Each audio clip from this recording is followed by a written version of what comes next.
में जो अध्याय 1 है वो है 1 से 4 तक। तो जो धारा 1 है वो संक्षिप्त नाम विस्तार और प्रारंभ के बारे में उपबंध करती है।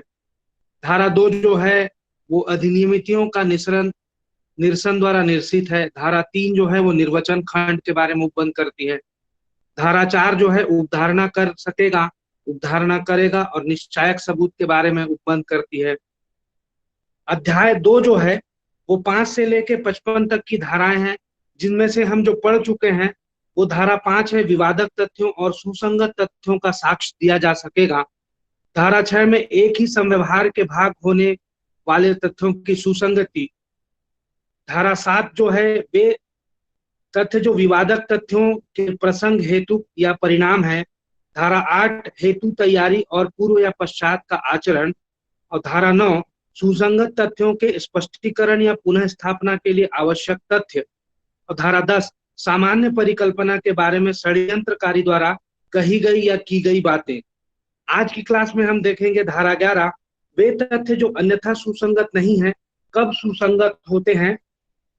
धारा 12 जो है वो है नुकसानी के लिए वादों में रकम अवधारित करने के लिए न्यायालय को समर्थ करने की प्रवृत्ति रखने वाले तथ्य सुसंगत हैं। धारा 13 जो है वो जबकि अधिकार या रूढ़ि प्रश्नगत हैं तब सुसंगत तथ्य क्या होंगे। और धारा 14 मन या शरीर की दशा या शारीरिक संवेदना का अस्तित्व दर्शित करने वाले तत्व। धारा 15 कार्य आकस्मिक या शास्त्र या इस प्रश्न पर प्रकाश डालने वाले तथ्य। और इसी क्रम में अगर समय बचा रहा तो धारा 16 देखेंगे कि कारोबार के अनुक्रम का अस्तित्व कब सुसंगत होता है।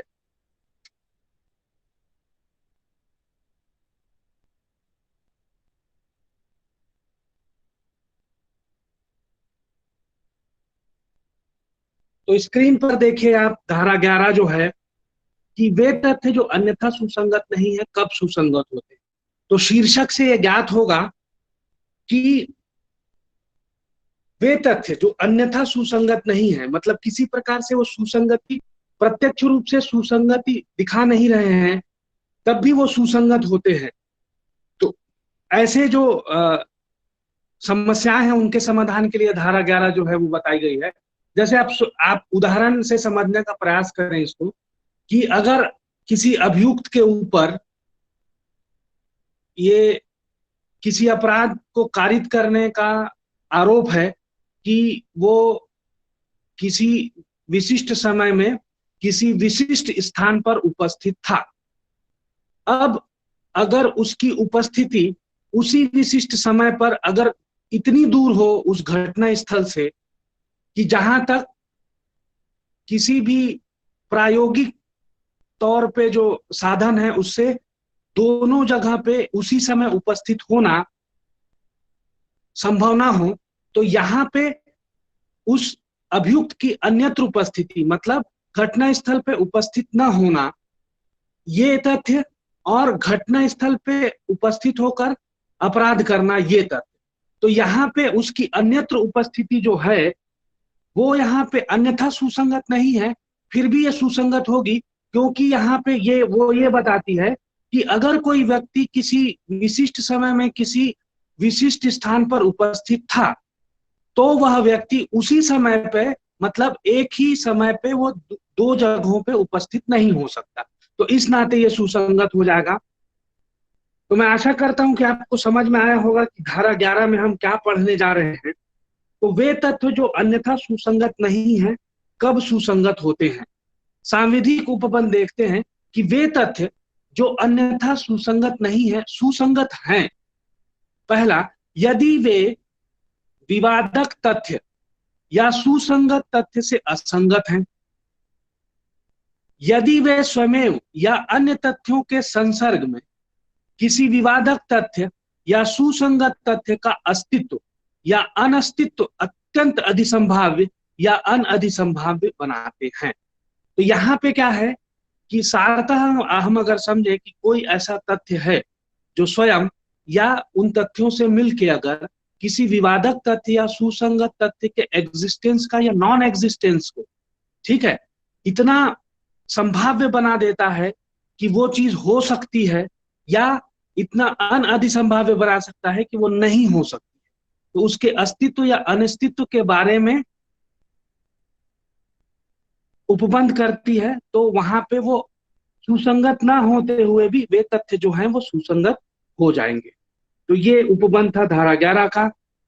अब दृष्टांत से समझने का प्रयास करते हैं कि देखिए, प्रश्न यह है कि क्या क ने किसी अमुक दिन कलकत्ते में अपराध किया। तो अमुक दिन मतलब वो एक समय और वो स्थान कलकत्ता में अपराध किया है। अब ये प्रश्न है, तो यहां पे देखिए कि यह तथ्य कि वह उस दिन लाहौर में था, ये सुसंगत है। यह तथ्य कि जब अपराध किया गया था उस समय के लगभग का उस स्थान से जहां की वह अपराध किया गया था इतनी दूरी पर था कि क द्वारा उस अपराध का किया जाना यदि असंभव नहीं है तो अत्यंत अनधिसंभाव्य है, था सुसंगत है। तो मैंने जो उदाहरण दिया उसी वही उदाहरण यहाँ पे दिया हुआ है। तो यहाँ पे देखिए मतलब किसी प्रकार से सुसंगति नहीं दर्शाता है, फिर भी असंगत होने के साथ साथ असंगति के कारण भी मतलब साथ ही ये सुसंगत है। मतलब आपकी कहीं किसी जगह पे अन्यत्र उपस्थिति जो है वो आपके किसी मतलब उस विशिष्ट स्थान पे उपस्थित होकर उस घटना को अंजाम देने के जो तथ्य हैं उसको अनअधिसंभाव्य बना देते हैं। मतलब वो ये प्रूफ कर देते हैं कि अगर आप किसी विशिष्ट समय पे विशिष्ट स्थान पे उपस्थित थे तो आप दूसरी जगह पे उपस्थित नहीं हो सकते और उस घटना को मतलब अंजाम नहीं दे सकते। तो अब देखिए दूसरा उदाहरण जो है कि प्रश्न यह है कि क्या क ने अपराध किया है। अब देखिए परिस्थितियां ऐसी हैं कि वह अपराध क, ख, ग या घ में से किसी एक के द्वारा अवश्य किया गया हो। तो जो अपराध है वो या तो ए ने किया होगा, बी ने, सी ने या डी ने किया होगा। तो इनमें से किसी ने किया होगा, ये तय है। तो वह हर तथ्य जिससे यह दर्शित होता है कि वह अपराध किसी अन्य के द्वारा नहीं किया जा सकता है और वह ख, ग, घ में से किसी के द्वारा नहीं किया गया था, सुसंगत है। मतलब यहाँ पे देखिए जैसे उदाहरण स्वरूप आप अगर समझ के देखें तो क्या होता है, जैसे मान लो एक बंद कमरे में 4 लोग हैं और वहां से कोई व्यक्ति जो है उस बंद कमरे में नहीं आ सकता है, जा सकता है, और वहां पे किसी एक व्यक्ति की मृत्यु हो गई है। तो आप ये मान के चलें कि इसकी संभावना बहुत अधिक है कि उसकी हत्या ABCD मतलब वो 4 जीवित लोगों में से ही की गई होगी। तो ये अन्यथा सुसंगत होते हुए भी सुसंगत है। और दूसरी चीज है कि अगर आप ये प्रूफ कर सके कि जैसे कोई व्यक्ति अंधा था या कोई अपंग था या वो किसी शारीरिक दोष के कारण उस हत्या को कारित नहीं कर सकता था या उस घटना को अंजाम नहीं दे सकता था, तो ये सब चीजें भी अगर आप देखें तो ये भी अन्यथा सुसंगत मतलब सुसंगत ना होते हुए भी सुसंगत होंगी।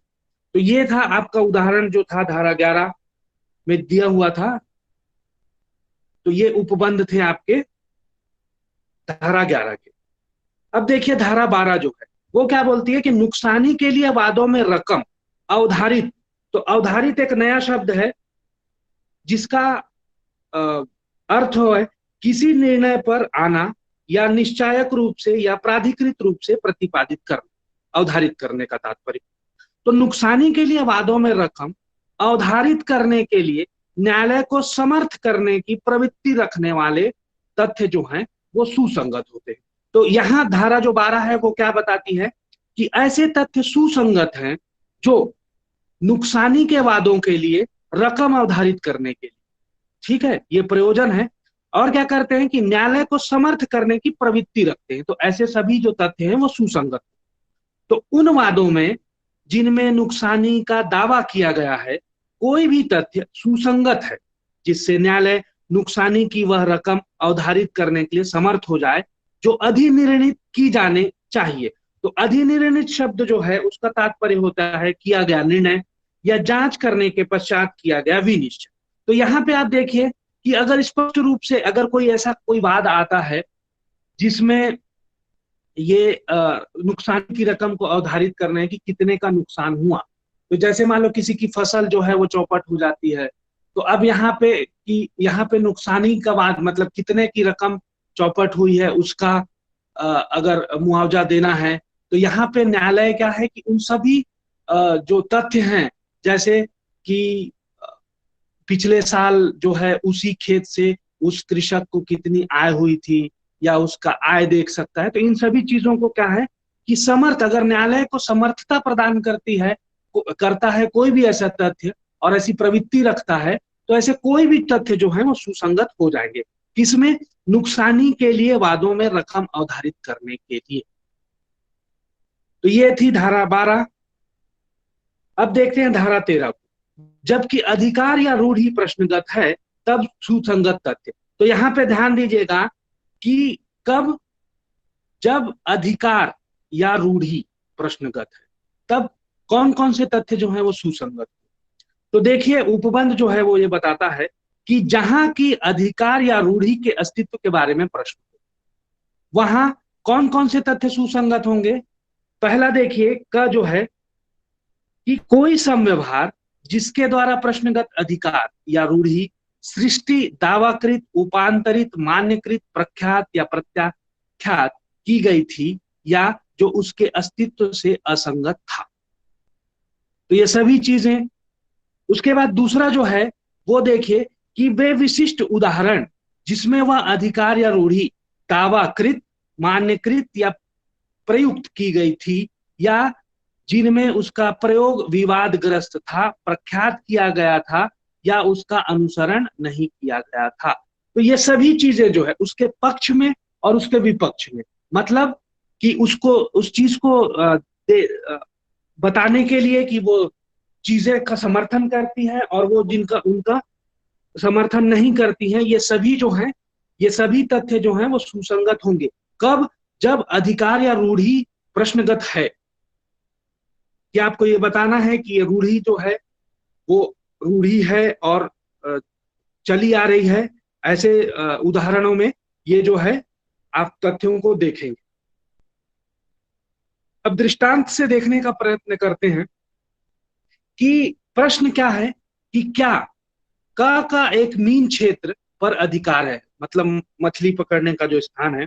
तो यहाँ पे देखिए क्या क्या चीजें सुसंगत हो सकती है। तो यहाँ पे जो रूढ़ी है कि मीन क्षेत्र पर अधिकार, मतलब ये एक रूढ़ी की उस जगह पे उस पर्टिकुलर प्लेस पे जो क है वो पहले से मतलब एक रूढ़ी के तौर पे वो अगर मछली पकड़ता आ रहा है, तो ऐसे अधिकार के बारे में जब हम बात करेंगे तो यहाँ पे देखिए कि कौन कौन से तथ्य सुसंगत हो सकते हैं। तो पूर्वजों को, क के पूर्वजों को मीन क्षेत्र प्रदान करने वाला विलेख।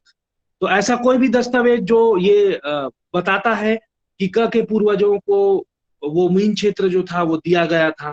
फिर अगला देखें कि क के पिता द्वारा उस मीन क्षेत्र को अगर कहीं बंधक रखा गया था, तो इसका प्रमाण भी ये सिद्ध करेगा कि ये रूढ़ी थी उनके लिए। फिर क के पिता द्वारा उस बंधक से अनमेल पाश्चिक अनुदान विशिष्ट उदाहरण हो सकता है, जिसमें क के पिता ने अधिकार का प्रयोग किया या जिसमें अधिकार का प्रयोग क के पड़ोसियों द्वारा रोका गया था। तो ये सभी जो चीजें हैं वो सुसंगत होती है। तो ये थी धारा 13। अब देखते हैं धारा 14 के बाद। तो यहाँ पे देखिए कि मन या शरीर की दशा या शारीरिक संवेदना का अस्तित्व दर्शित करने वाले तथ्य। तो देखिएगा इसका जो उपबंध है कि मन की कोई भी दशा जैसे आशय, ज्ञान, सद्भाव, अपेक्षा, उतावलापन, किसी विशिष्ट व्यक्ति के प्रति वैमनस्य रखना, सादिच्छा दर्शित करने वाले अथवा शरीर की या शारीरिक संवेदना किसी दशा का अस्तित्व दर्शित करने वाले जो तथ्य हैं वो सब सुसंगत होते हैं। जबकि ऐसी मन की या शरीर की या शारीरिक संवेदना की किसी ऐसी दशा का अस्तित्व विवाद या सुसंगत हो। तो इस जो धारा को है हम उदाहरणों के माध्यम से समझने का प्रयास करते हैं। उससे पहले स्पष्टीकरण देखें। स्पष्टीकरण एक ये बोलता है कि जो तथ्य इस नाते सुसंगत हैं कि वह मन की सुसंगत दशा के अस्तित्व को दर्शित करता है, उससे यह दर्शित होना ही चाहिए कि मन की वह दशा साधारणता नहीं अपितु प्रश्नगत विशिष्ट विषय के बारे में अस्तित्व में है। तो यहाँ पे आप देखिएगा कि उसका जो आपको बताना है वो क्या है कि प्रश्नगत जो विशिष्ट विषय है के अस्तित्व के बारे में ही होना चाहिए। अब स्पष्टीकरण 2 देखें कि किंतु जब किसी अपराध के अभियुक्त व्यक्ति के विचारण में इस धारा के अर्थ के अंतर्गत उस अभियुक्त द्वारा किसी अपराध का कभी पहले किया जाना सुसंगत हो, तब ऐसे व्यक्ति की पूर्व दोष सिद्धि भी सुसंगत तथ्य हो। जैसे क्या है कि कोई व्यक्ति जो है वो मान लो बलात्कार के अपराध के लिए आरोपित है, तो उसने पहले भी अगर बलात्कार का प्रयास किया हो या उस पे कोई मुकदमा लगा हो, तो ये सब चीजें भी जो है वो सुसंगत हो सकती।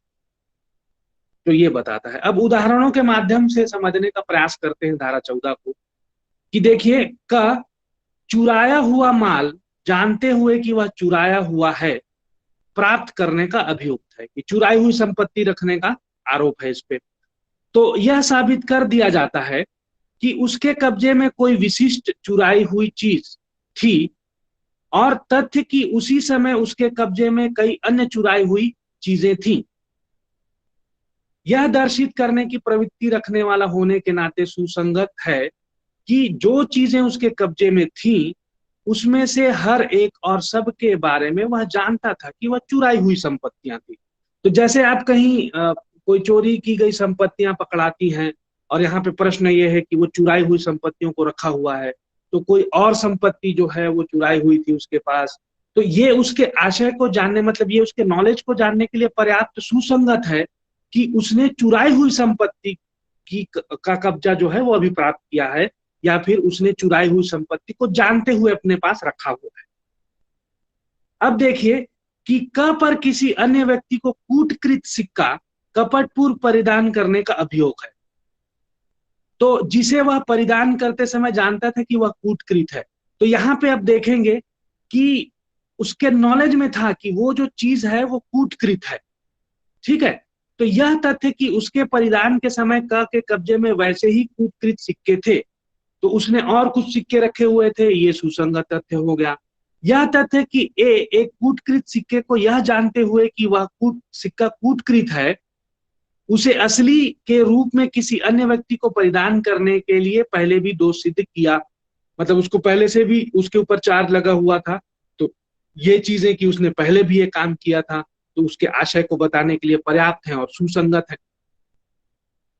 उसके बाद अगला उदाहरण देखिए कि ख के कुत्ते द्वारा जिसका हिंसक होना ख जानता था, किए गए नुकसान के लिए ख पर क वाद लाता है, ठीक है। अब यहाँ पे देखिए कि ये तथ्य कि कुत्ते ने पहले किसी को काटा था, ए को, बी को, सी को काटा था, ये सभी चीजें, और यह कि उन्होंने ख से शिकायत भी की थी, ये सभी तथ्य जो हैं वो सुसंगत है।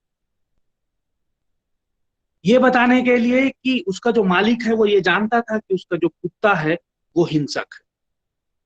अब देखिए अगला उदाहरण, प्रश्न यह है कि क्या विनिमय पत्र का प्रतिग्रहिता क द्वारा यह जानता था कि उसने पाने वाले का नाम काल्पनिक है, ठीक है। तो यहाँ पे देखिए कि यह तथ्य कि क ने उसी प्रकार के लिखित अन्य विनिमय पत्रों को इसके पहले कि वे पाने वाले द्वारा, यदि पाने वाला वास्तविक व्यक्ति होता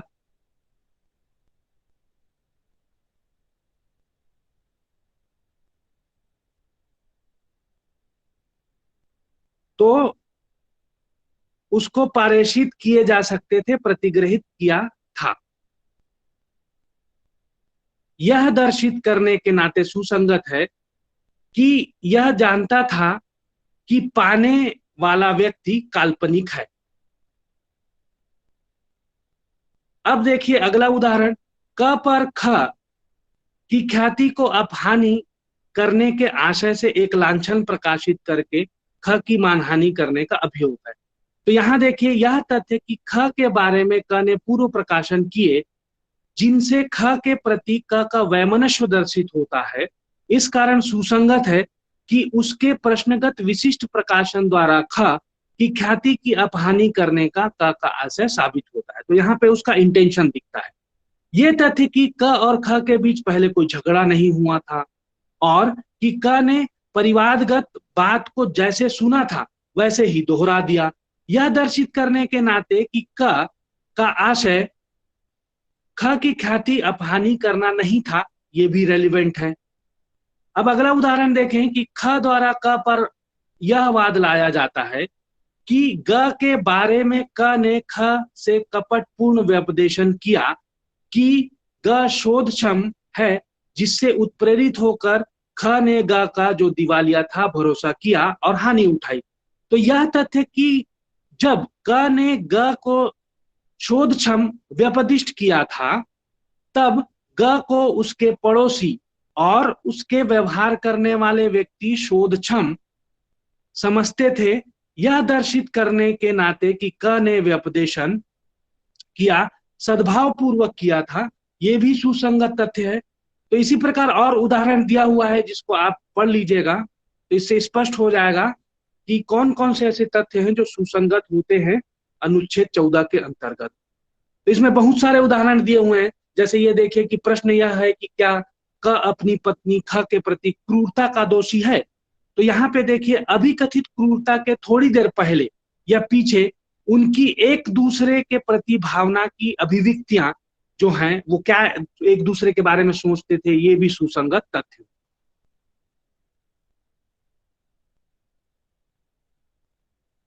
अब देखते हैं धारा 15 जो बोलता है कि कार्य आकस्मिक या साहस्य था, कि आकस्मिक रूप से किया गया था कि जानबूझकर साहस्य आशय सहित किया गया था। इस प्रश्न पर प्रकाश डालने वाले जो तथ्य हैं वो भी सुसंगत होते हैं। तो इसको समझने का प्रयास करते हैं कि जबकि प्रश्न यह है कि है ना कि कार्य आकस्मिक या साहस्य था या किसी विशिष्ट ज्ञान के या आशय से किया गया था, तब यह तथ्य कि ऐसा कार्य समरूप घटनाओं की आवली का भाग था, जिसमें से हर एक घटना के साथ वह कार्य करने वाला व्यक्ति संपृक्त था, सुसंगत है। ठीक है, तो अगर घटनाओं का कोई क्रम है जो लगातार ये बताता है, तो आप उनको वो जो तथ्य हैं वो आपने जानबूझकर किया था या नहीं किया था या आकस्मिक रूप से किया था, तो इस चीज को बताने के लिए सुसंगत है। अब देखिए यहाँ पे जो उदाहरण है बहुत अच्छा उदाहरण है जिससे आपको समझने में, धारा 15 को समझने में सहयोग मिलेगा कि क पर यह अभियोग है कि अपने गृह के बीमे का धन अभिप्राप्त करने के लिए उसने उसे जला दिया। मतलब क्या किया क ने कि बीमा करवाया अपने घर का और उस बीमे की रकम को प्राप्त करने के लिए उसने क्या कर दिया, अपने ही घर में आग लगा दी। अब यहाँ पे देखेंगे कि आग उसने साहस्य लगाया है, मतलब जानबूझकर लगाया है कि आकस्मिक रूप से हुआ है। तो अगर हमको ये सिद्ध करना हो कि ये व्यक्ति जो क है, जो अभियुक्त है, उसने जानबूझकर जानते हुए आग लगाया है और जिसके पीछे का कारण ये था कि वो बीमे की धनराशि को प्राप्त करना चाहता था।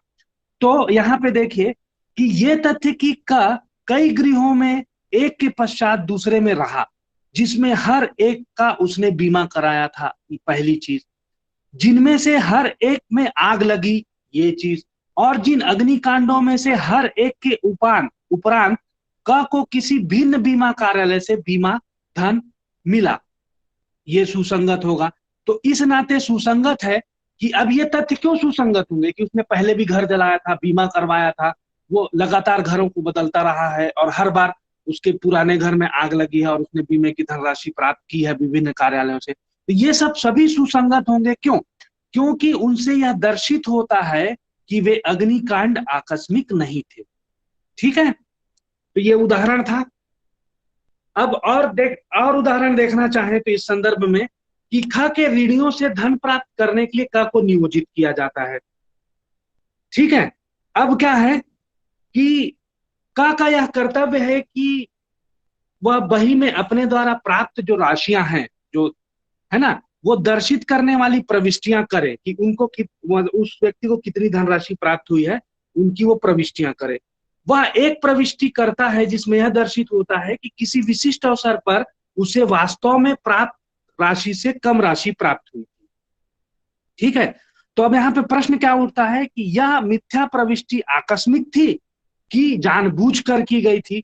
तो अब यहाँ पे देखिए कि ये तथ्य कि उसी बही में क द्वारा की गई अन्य प्रविष्टियां मिथ्या हैं, मतलब एक से अधिक प्रविष्टियां जो है वो गलत हैं और हर एक अवस्था में मिथ्या प्रविष्टि के पक्ष में है, तो ये तथ्य भी सुसंगत होगा कि वो व्यक्ति जानबूझकर कम रकम की प्रविष्टियां करता है जितना वो प्राप्त करता है उससे, तो ये तथ्य भी सुसंगत होंगे। क्या बताने के लिए कि ये जो घटना है या ये जो कार्य था वो आकस्मिक नहीं हुआ था, धोखे से नहीं हुआ था, उसने जानबूझकर प्रविष्टियां जो हैं मिथ्या प्रविष्टियां की हैं ऐसे।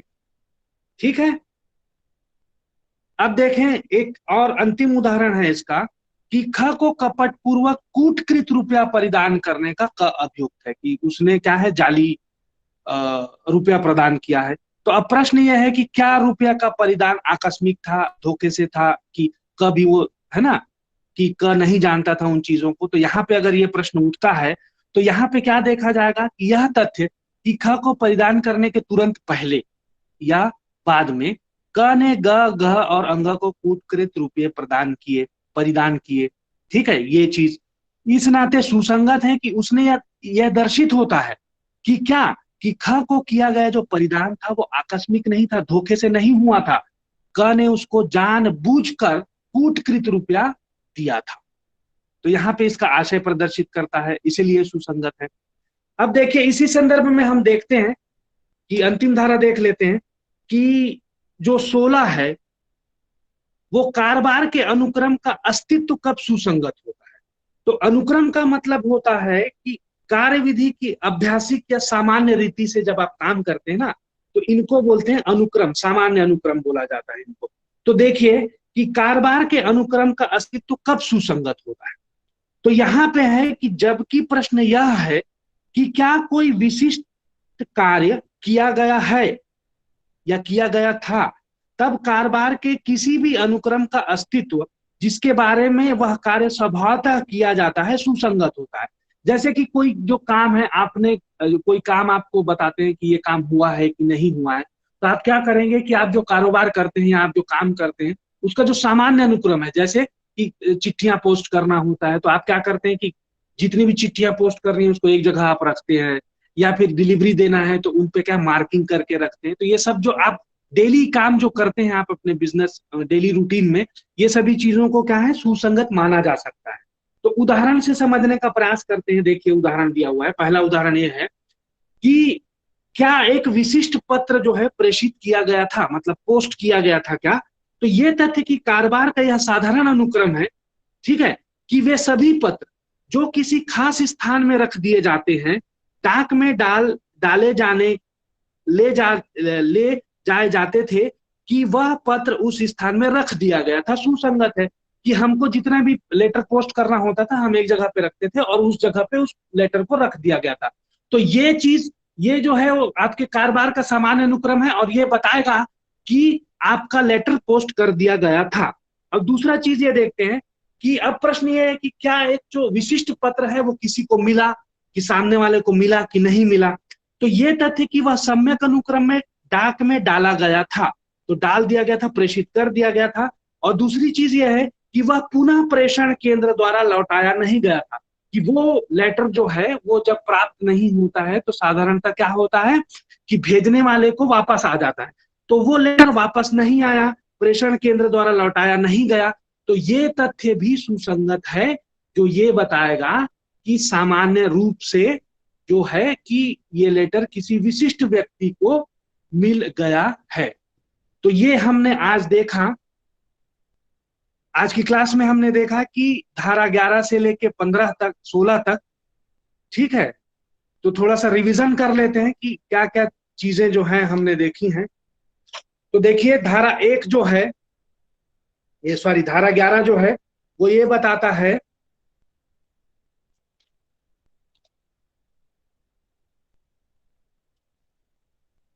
कि वे तथ्य जो अन्यथा सुसंगत नहीं है कब सुसंगत होते हैं। धारा 12 जो है वो ये बताता है कि नुकसानी के लिए वादों में रकम अवधारित करने के लिए न्यायालय को समर्थ करने की प्रवृत्ति रखने वाले सभी तथ्य जो हैं वो सुसंगत होते हैं। उसके बाद आपका जो धारा 13 है वो बताता है कि जब अधिकार या रूढ़ि प्रश्नगत हो तब सुसंगत तथ्य क्या होते हैं। उसके बाद 14 जो है वो ये बताता है कि मन या शरीर की दशा या शारीरिक संवेदना का अस्तित्व दर्शित करने वाले तथ्य जो होते हैं वो सुसंगत होते हैं। धारा 15 जो है वो बंद करता है कि कार्य आकस्मिक या साहस्य था, मतलब जानबूझकर किया गया था या दुर्घटना से हुआ था, तो इस प्रश्न पर प्रभाव डालने वाले तथ्य जो होते हैं वो सुसंगत होते हैं। और अंतिम धारा जो आज की क्लास में हमने देखा वो धारा है 16, जो कारोबार के अनुक्रम का अस्तित्व जो होता है वो कब सुसंगत होता है, इस चीज के बारे में उपबंध करता है। तो हेमंत सर मेरी तरफ से तो हो गया है।